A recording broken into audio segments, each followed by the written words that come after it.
Hi friends అందరికి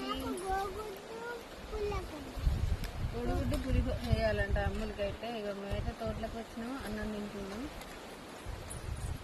పులిహోర ఒక్కటి తినరా అన్నం ఈరోజు కొంచెమే పెట్టుకోవచ్చు. నాకు తెలియదు అన్నం అసలు వేస్ట్ అయిపోయింది, కొంచెమే పెట్టుకోవచ్చు. మా కూర అయితే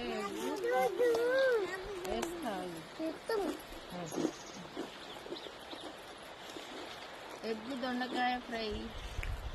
మామూలుకి ఇట్లా వండితే ఇష్టం, అందుకే ఏమంటుంది పులిహోరనైనా సరే ఇదే వేసుకొని తింటాను. తింటుంది. తింటాం అమ్మ. ఎట్లుంది ఎట్లుంది ఉప్పు మంచిగా దొరుకుతుంది.